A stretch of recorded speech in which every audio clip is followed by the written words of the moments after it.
ओम शांति। मोर शरीर नाम निरंजन भाई।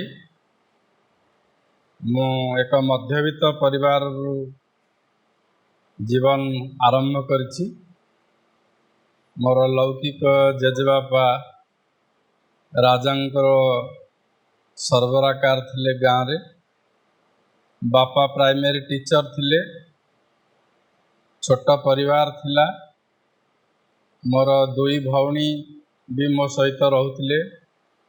आमे बहुत सुख शांति रे भी लौकिक रे आमर जीवन कटुथिला। किंतु पिला दिनरु मु आध्यात्म प्रेमी थिली। जेतेबेले षष्ठ सप्तम रे मु पाठ पढुथिली सेबेठारु मु आमिष खाइबा छाड़ी देइथिली। जेजेबापांको सांगरे अनेक मंदिर जाए एवं जेजेबापा मध्य सबुबेले संध्यारे सकाळे गीता पाठ करती, भागवत पाठ करती। से भागवत एवं गीता पढ़िला बेले मु तांको सांगरे सबुबेले बसे। मते मध्य किछि किछि मो जेजेबापा आध्यात्मिकता उपरे बुझांती, देवी देवता मानक कथा कहती। मु ताकू शुणी मते बहुत सेतेबेले भल लागे। किंतु हिंदू संस्कृति रे आमर एते देवी देवता जो पूजा अर्चना सब रही थाए, मु जेतेबेले धीरे धीरे बड़ हेली, पाठ पढ़िली, इतिहास इत्यादि विषय जानिली, सेतेबेले एई बहु देवादेवी प्रचलन कथा को मते कहीं पसंद लागिला नहीं। तेणु मु सबुबेले देवी देवता मंदिर को जाए, किंतु मोर सेते आग्रह न थाए। किंतु भगवान के प्रति मोर अतुट श्रद्धा विश्वास थाए। भगवान किए अनेक साधु संत मुनि ऋषि मान जेतेबेले आसंती, मते जेतेबेले ता विषय मौका मिले मु अनेक साधु संतों सांगरे मिशिची, अनेक धर्म संप्रदाय को मध्य जाइछि। से गोटिए मो भितर जिज्ञासा थाए, परमात्मा प्रकृति रे किए। तेणु भगवान को जानिबा पाई मोर बड़ इच्छा सबुबेले जिज्ञासा रही थाए।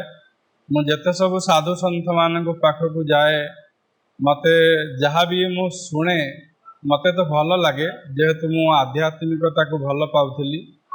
किंतु भगवान किए आ उपरे मु केबे स्थिर हो पारु न थाए, निष्कर्ष रे पहुँची पारु न थाए।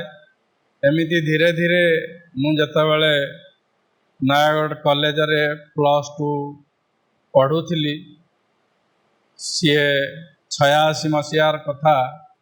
सेतेबेले जड़े ब्रह्मा कुमार भाई, बुजुर्ग भाई, से भुवनेश्वर आसी नयागढ़ रे घर भड़ा नहीं रहिबा आरंभ कले।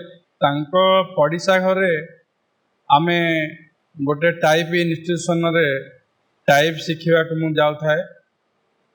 किंतु सेतेबेले मु सेमानंकु कोऑपरेट करे। तांकर केतले सेवा सब पढ़िले, ईश्वरीय सेवा सब मु अनेक समय रे जाए, किंतु सेमानंक कथा केतले बुझिया को चेष्टा करि नथिली।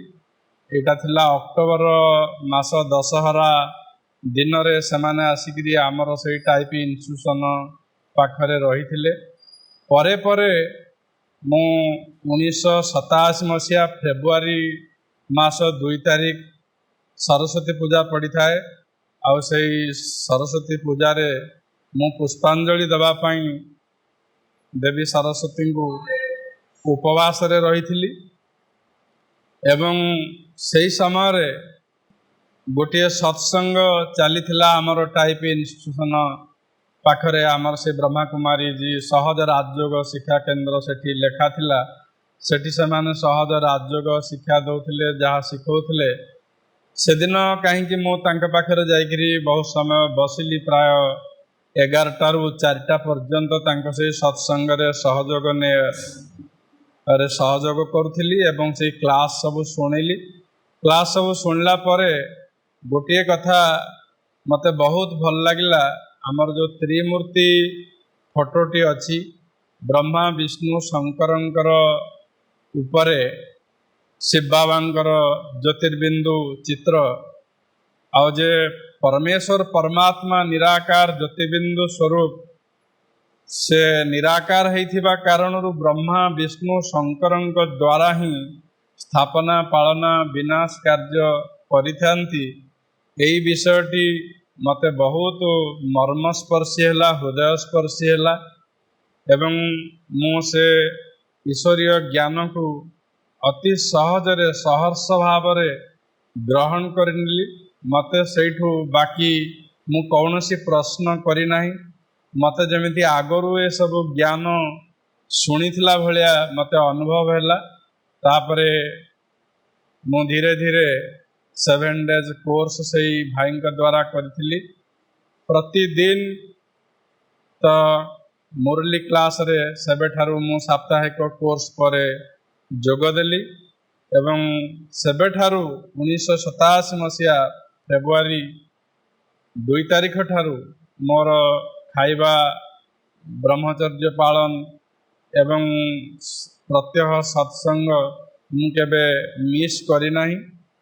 एवं एथिरे मो बड़ भौणी मध्य सहयोगी थिला। से मध्य ज्ञान को स्वीकार करी ए ज्ञान रे मध्य से मध्य सेबे ठारू एई दिन रु आमे सांग होइकरी ज्ञान रे चलिलु एवं ए ज्ञान आमको बहुत भल लागिथिला। एवं चारियाडे मध्य आमे सेवा कार्य रे सहयोगी होइकरी सेवा मध्य वृद्धि करिवारे आ सबु समय रे पहुँची थिलु।